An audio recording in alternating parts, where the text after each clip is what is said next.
Nepotism has been called wrestling's dirty secret for as long as there have been dirt sheets to call it that. The record reads differently. This business was built by families, run by families, and handed down through families from the carnival days forward. What changed recently is the posture. The company stopped treating inheritance as something to conceal and started selling it as the main event. You can date the change with unusual precision.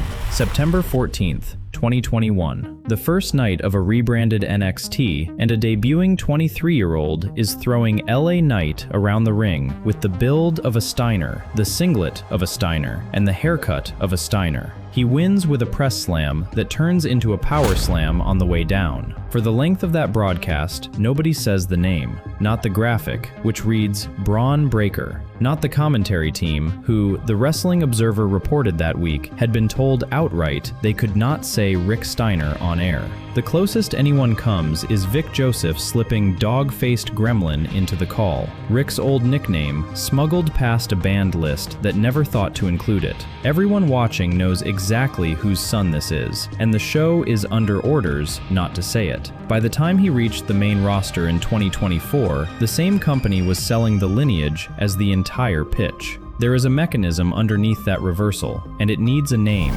Call it the surname premium, the value a wrestling last name carries before its owner throws a single punch. Where the premium came from, why the industry once tried to erase it, what convinced them to cash it instead, and who ends up paying for it. That's the next 20 minutes. To understand why they buried the name in the first place, you have to go back to the years when the names were the entire business. Every complaint ever typed about a promoter's kid getting the push rests on one assumption, that wrestling is supposed to be a meritocracy, and nepotism corrupts it. The history runs the other way, and once you see that, every push since reads differently. For most of the 20th century, this industry ran on one secret, and protecting that secret meant trusting almost nobody. You could not train an outsider without handing him the con. Blood was the only background check available, so the map of the American territories read like a family register. The Gulas office in Tennessee, Bill Watts in Mid-South, Fritz von Erichs Dallas built around his sons, Stu Hart's Calgary with a basement full of his own children, High Chief Peter Maivia's Hawaii, and in the Northeast, a promotion handed from Jess McMahon to Vincent James McMahon to Vincent Kennedy McMahon, who bought it from his father in 1982 and then conquered everyone else on this list. The model had a known failure state, and Tennessee is where it showed. Nick Gulas had been a successful promoter for decades when he decided his son, George, would be the top star of a territory that wanted Jackie Fargo. The crowds rejected. His partner Jerry Jarrett walked out and set up across the state, and the war that followed finished the Gulas office. A promoter's love for his son killed a territory that had run for decades. So the industry knew from its own ledger exactly what unearned inheritance costs. It kept the model anyway because the alternative, trusting strangers with the secret, was worse. In most industries, nepotism corrupts the system. In this one, it was the security protocol. For the first half-century, the surnames mostly stayed in the office. Then the sons started walking through the curtain, and the business found out what a last name could do on camera. The uncomfortable half of this story is that the second generation kept out-wrestling everybody else. Randy Savage was Angelo Paffo's boy. Kurt Hennig was Larry's. Brett and Owen came out of Stu's basement. Eddie Guerrero was the youngest son of Gory Guerrero, one of the architects of the modern Mexican style.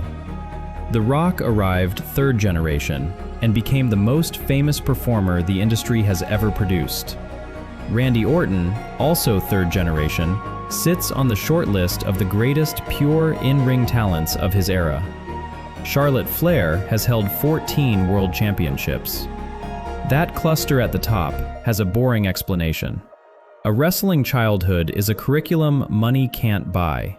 Timing, when to sell and how much, when to do absolutely nothing and let a crowd breathe. These are the skills that take ordinary trainees a decade, and the sons absorbed them at the dinner table before they could drive. Watch a young Randy Orton between moves. He does almost nothing at exactly the right speed, and the building stays with him. Veterans spend 10 years chasing that pace. He grew up inside it. And to keep the numbers honest, across the full sweep of championship history, first-generation names still dominate the list. Sammartino, Hogan, Austin, Cena, Lesnar. The concentration of surnames is a recent development, and it lives at the very top of the card. From the summer of 2020 into 2026, the top championship picture belonged first to an Anoa'i, 1,316 days of it, and then, for most of the 2 years that followed, to a Rhodes. The families had been a thread running through the business. At the highest level, for half a decade, they very nearly were the business. None of this requires a conspiracy. The premium exists for the least conspiratorial reason available. The product is often genuinely better, which makes the next 20 years of company policy genuinely strange. Because the promotion that profited most from wrestling surnames spent those years deleting them. The policy never appeared anywhere a fan could read it, but the names themselves are the paper trail. Wyndham Rotunda, son of Mike, grandson of Blackjack Mulligan, was packaged as Bray Wyatt. Joe Hennig, son of Mr. Perfect, became Michael McGillicuddy on live television, and a generation of genetics vanished under the most forgettable name a writer's room ever produced. Joe Anoa'i debuted as Roman Reigns, and in 2021, Rick Steiner's son walked out as Bron Breakker. The logic was corporate, and it was airtight. A name invented in-house is a name the company owns, the trademark, the merchandise, the character itself. When the man leaves, the name stays. The sons were welcome. Their inheritance was the one asset the company couldn't hold the paperwork on, so the paperwork got rewritten. The cleanest demonstration is the name Rhodes, which was itself an invention. Virgil Runnels became Dusty Rhodes inside the business, and the paperwork on the name ended up in company hands. When Cody left in 2016, he worked Ring of Honor, New Japan, and the launch of AEW, billed as simply Cody. The son of the American dream, wrestling around the world with half a name. He said more than once that nobody was keeping the name from him, and then he filed for it, on the exact day WWE's lapsed registration ran out of grace period in April of 2020. WWE counterfiled late, blamed the pandemic, and eventually let it go. That November, he told a live crowd it felt good to be Cody Rhodes again. There was no evil plot. He said so himself.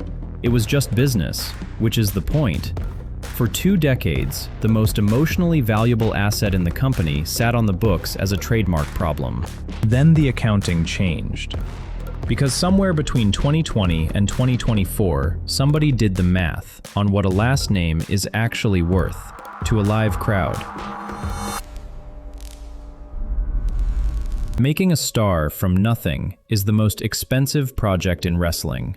It takes years of television time, protected booking, and a long negotiation with an audience that decides on its own schedule. Most attempts fail, quietly.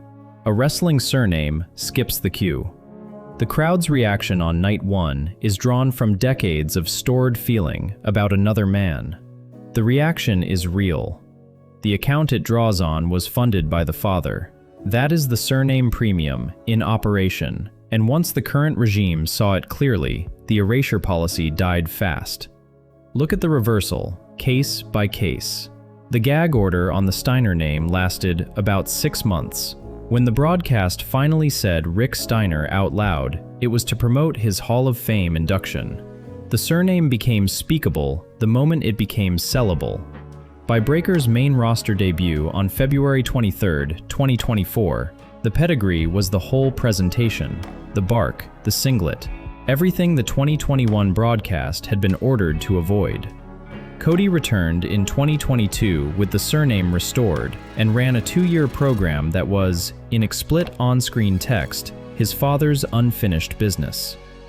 Look closely at what the biggest pop of this decade actually was: a son, a championship his father was never given, and a stadium paying out 20 years of one family's story in a single 3-count.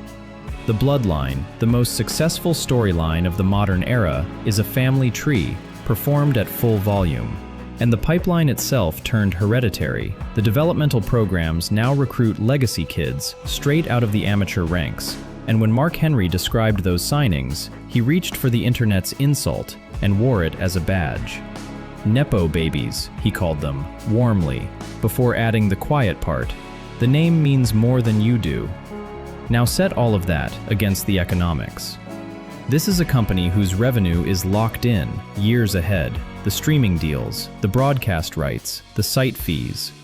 When the money is guaranteed, regardless of who gets over, star making stops being an investment and becomes a cost line. A first-generation prospect is a 5-year development spend with an uncertain return.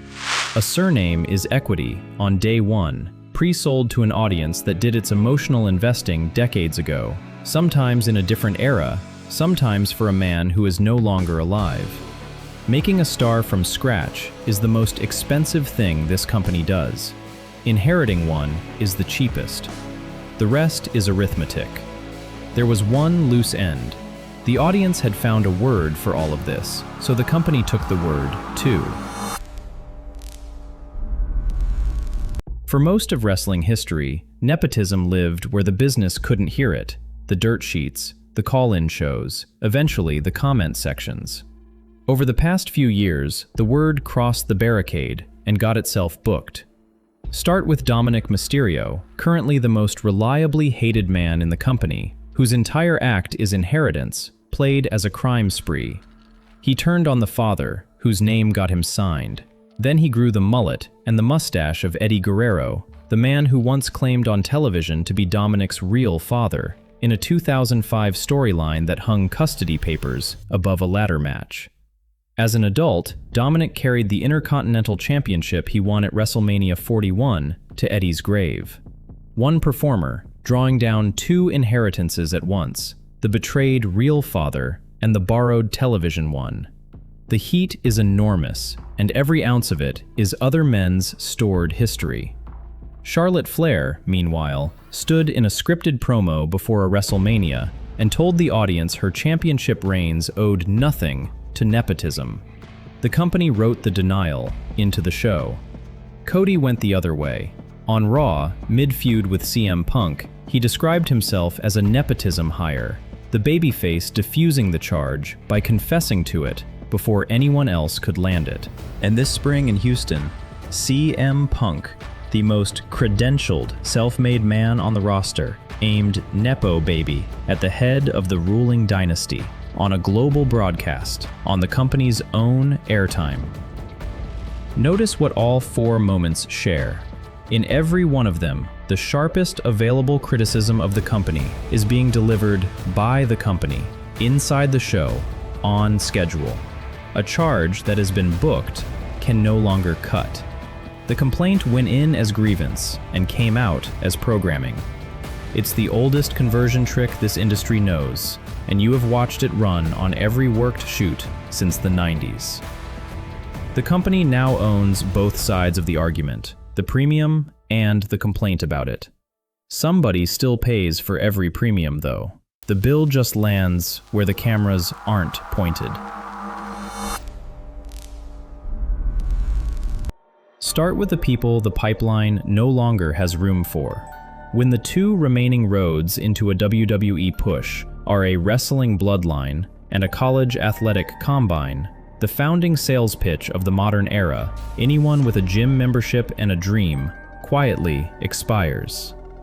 The people cut from the roster have begun saying so in plain language. Braun Strowman, released in 2025, aimed the word nepotism directly at management on his way out the door. And when Ava, a fourth-generation talent and The Rock's daughter, left NXT, the industry spent a week arguing in public over whether her surname had been the job itself. Veterans piling on, Booker T pushing back that she had genuinely improved in the role. The argument itself is the tell. 10 years ago, it happened in forums. Now it happens between Hall of Famers on the record. The premium doesn't check logos either. The alternative promotion, the one founded on the promise that the meritocracy was real this time, was co-founded by a second-generation wrestler and bankrolled by a billionaire's son. And in June of 2022, its most homegrown star, MJF, stood on its own television and said everybody in the company had been handed a ticket, except him. The complaint runs the full width of the industry because the mechanism does. Now the honest part, because this argument has a strong counter, and it deserves the floor. Orton, The Rock, Charlotte, the odds are they make it under any surname. The talent was never in dispute, and the childhood advantage is real merit, inherited earlier than most. Maybe the audience was never buying meritocracy in the first place. Maybe wrestling has always sold sagas, and family is the only saga the business cannot fake. What nobody can produce is the counterfactual, the name of the wrestler who never got through the door a surname opened for somebody else. The cost of the premium is invisible by design. I can't show you a single frame of it, neither can anyone else. That's the part I keep getting stuck on. September 14th, 2021. The screen that wouldn't say Steiner. Today, the bark is the entrance, the lineage is the graphics package, and the two world championships, as I record this, sit with the man who made Nepo Baby an insult on national television, and a member of the dynasty he aimed it at. The Critic and the Bloodline, one belt each, both selling tickets. The surname premium is real. The audience swears it resents it, and pays it every time the music hits. It's their own memory being spent.